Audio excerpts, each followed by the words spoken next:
अस्सलाम वालेकुम my dear friends and students, I hope you all are doing well. आज हम रेडियोलॉजी का अगला लेक्चर स्टार्ट करने जा रहे हैं, that is called as electromagnetic radiation. अगर मैं इलेक्ट्रोमैग्नेटिक रेडिएशन की बात करूंगा, इलेक्ट्रोमैग्नेटिक रेडिएशन का मतलब क्या होता है, हमें वर्ड मीनिंग से ही पता चलता है। इलेक्ट्रोमैग्नेटिक, इसका मतलब ये है कि they show the properties of electric and magnetic. तो shows both properties, shows electric and magnetic properties, electric and magnetic properties, and magnetic properties, magnetic properties। तो इलेक्ट्रोमैग्नेटिक का मतलब ये होता है कि ये दोनों प्रॉपर्टीज को भी शो कर देता है, इलेक्ट्रिक प्रॉपर्टीज को भी शो कर देता है और मैग्नेटिक प्रॉपर्टीज को भी शो करता है। Now the question here is, what do you mean by electromagnetic radiation? Electromagnetic radiation का सिंपल मतलब ये होता है कि it is the form of energy. ये एक ऐसी फॉर्म ऑफ एनर्जी होती है जो कि ट्रेवल कर देता है फ्री स्पेस के अंदर भी या किसी मीडियम के अंदर भी। किस फॉर्म में ट्रेवल कर देता है? इलेक्ट्रिक और मैग्नेटिक फील्ड के फॉर्म में ये ट्रेवल कर देता है with the speed of light, that is 3 × 10⁸ meter per second. ये मैं बोल रहा हूं कि इलेक्ट्रोमैग्नेटिक रेडिएशन अब फॉर्म होती है एक, it is the form of energy. अब अगर ये फॉर्म ऑफ एनर्जी है तो इसका मतलब energy is in the form of, ये जो फॉर्म है एनर्जी की, ये किस फॉर्म में होती है? ये होता है दो फॉर्म्स में, one is called as wave form. अगर एनर्जी वेव फॉर्म में होगी तो at that time we call them as electromagnetic wave. इसको हम एट दैट टाइम नाम देते हैं इलेक्ट्रोमैग्नेटिक वेव, इलेक्ट्रोमैग्नेटिक वेव। तो अगर एनर्जी वेव फॉर्म में होगी तो at that time we call them as electromagnetic wave. हाँ, अब अगर मैं बात कर रहा हूं कि एनर्जी अगर पार्टिकल के फॉर्म में होगी, एनर्जी अगर पार्टिकल के फॉर्म में होगी, वी कॉल देम एज, इसको हम एट दैट टाइम नाम देते हैं फोटोन, या इसी को हम दूसरा नाम बोल देते हैं क्वांटा। तो दो चीजों के बारे में यहाँ पे मैंने डिस्कस किया कि जो एनर्जी होती है it is the form of energy, electromagnetic radiation is the form of energy. ये एनर्जी किस फॉर्म में होती है? ये एनर्जी अगर वेव फॉर्म में है तो we call them as electromagnetic wave. अगर यही एनर्जी पार्टिकल के फॉर्म में है तो we call them as photon और क्वांटा। बात कर देते हैं कि जो इलेक्ट्रोमैग्नेटिक रेडिएशंस होते हैं, इलेक्ट्रोमैग्नेटिक रेडिएशन में हम दो चीजों के, दो प्रॉपर्टीज के बारे में पढ़ते हैं। One is called as electric properties and another is called as magnetic properties. Electric properties और मैग्नेटिक प्रॉपर्टीज जो होते हैं, इलेक्ट्रिक एंड मैग्नेटिक, जो इलेक्ट्रोमैग्नेटिक रेडिएशंस होते हैं ये एक दूसरे के परपेंडिकुलर में होते हैं। Now the question here is कि सर ये परपेंडिकुलर कैसे होते हैं एक दूसरे के साथ? अगर मैं यहाँ पे एक ग्राफ को ड्रा करूं, ये मेरे पास सिंपल एक ग्राफ है, यानी कि यहां पे मैं रख रहा हूं, ये मेरे पास एक ग्राफ है, सिंपल ग्राफ मेरे पास है। हाँ, यहां पे मैं, ये मेरे पास एक ग्राफ है। अगर मैं बात करता हूं, this is named as Y axis, इसको मैं नाम देता हूं वाई एक्सिस, इसको मैं नाम देता हूं एक्स एक्सिस, और इसको मैं नाम देता हूं जेड एक्सिस। हाँ, मैंने अभी आपको बोला कि जो इलेक्ट्रोमैग्नेटिक रेडिएशंस होते हैं ये एक दूसरे के परपेंडिकुलर होते हैं। कैसे ये परपेंडिकुलर होते हैं? अगर मैं बात करूं, जो इनका ये ऐसे परपेंडिकुलर होते हैं।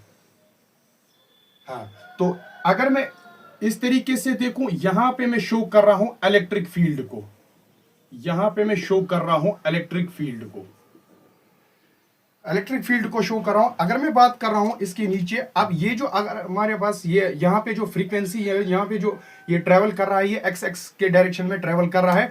यहां पे मैं जो बोल रहा हूं, यहां पे ऐसे ट्रेवल कर देते हैं, ऐसे। तो इसका मतलब जो इस डायरेक्शन में होगा ये हमारे पास होगा मैग्नेटिक फील्ड, ये हमारे पास होगा मैग्नेटिक फील्ड। तो दोनों मैंने बोल दिया, यानी कि electric field and magnetic field जो होते हैं ये एक दूसरे के परपेंडिकुलर होते हैं। अब ये परपेंडिकुलर क्यों होते हैं? Because they form the 90 degree angle, ये एक दूसरे के साथ यहाँ पे 90 डिग्री बना देते हैं।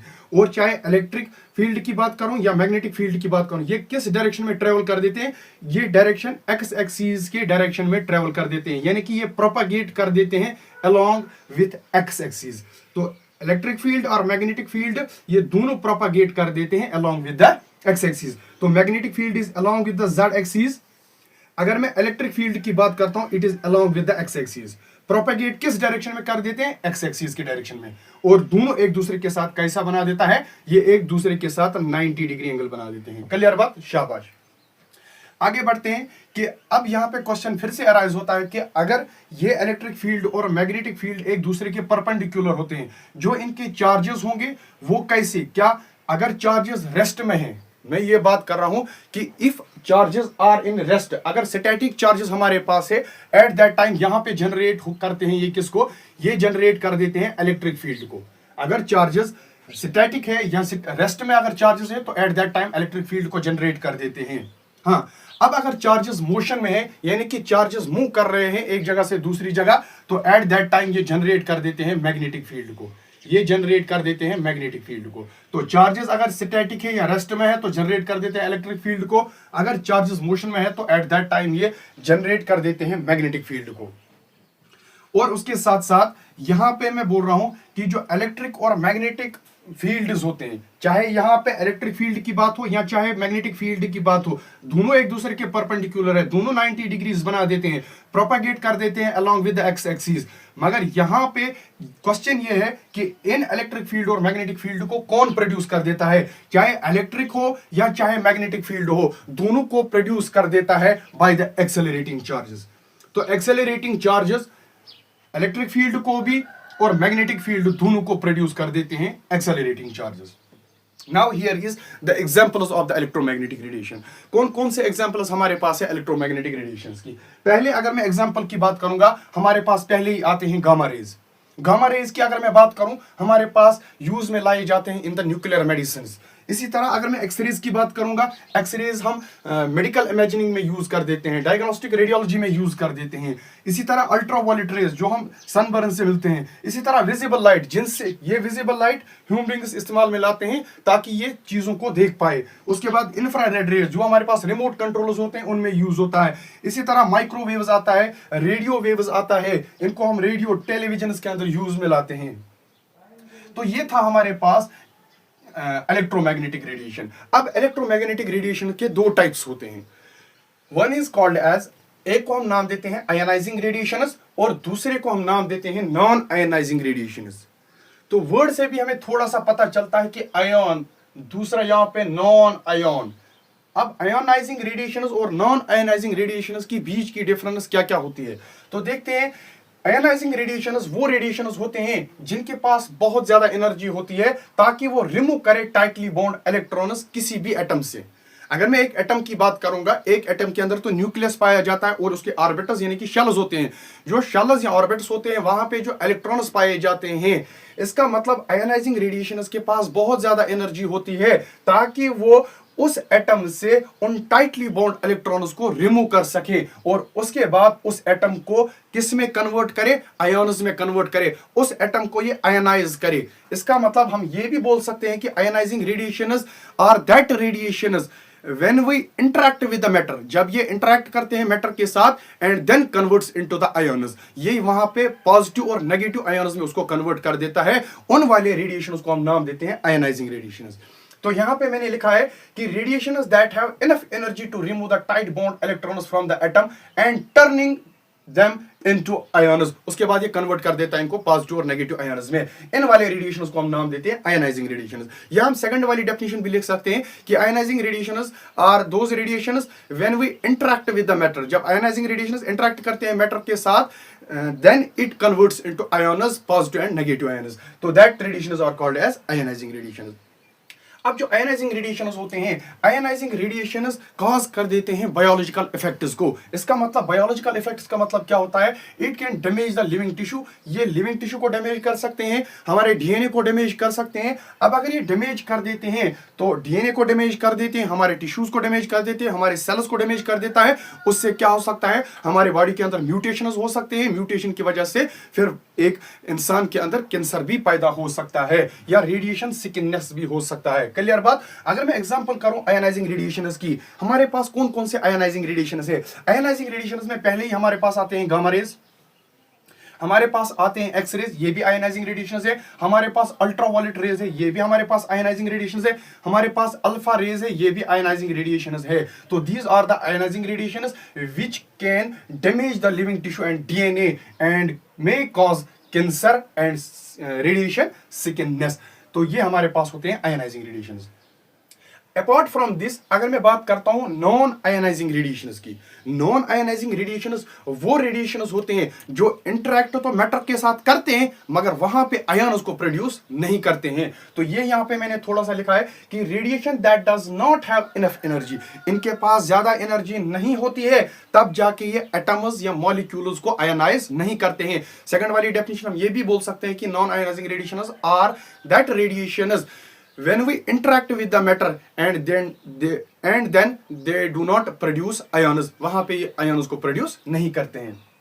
Hence, जो आयनाइजिंग रेडिएशंस होते हैं, ionising radiations does not cause biological effects in human beings, यानी कि आयनाइजिंग रेडिएशंस इंसानों के लिए, ह्यूमन बीइंग्स के लिए हार्मफुल नहीं होते हैं। ये आयनाइजेशन, ये आयनाइज नहीं कर देते हैं किसी भी टिश्यू को। अगर मैं examples of non ionising radiations की बात करूंगा, हमारे पास सिंपली आता है विजिबल लाइट जिसकी मदद से हम देख पाते हैं, हमारे पास आते हैं इंफ्रारेड रेज जो हम रिमोट कंट्रोल्स में यूज कर देते हैं, हमारे पास आते हैं माइक्रोवेव्स आते हैं, हमारे पास रेडियो वेव्स आते हैं कि ये जो एग्जांपल्स है, चाहे विजिबल लाइट हो, इंफ्रारेड हो, माइक्रोवेव हो या रेडियो वेव्स हो, ये नॉन आयनाइजिंग रेडिएशंस होते हैं जो इंसान के टिश्यूज को डैमेज नहीं कर देता है। तो ये थे हमारे पास ionising and non ionising radiations.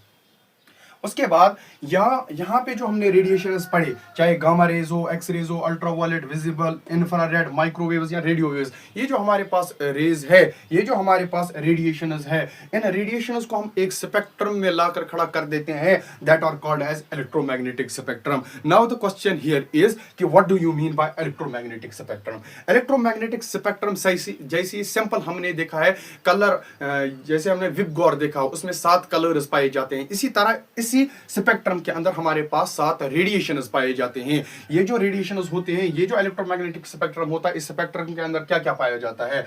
It is a spectrum which consists of range of electromagnetic radiation, यानी कि इसमें रेंज ऑफ इलेक्ट्रोमैग्नेटिक रेडिएशंस पाए जाते हैं, which consists of range of energies.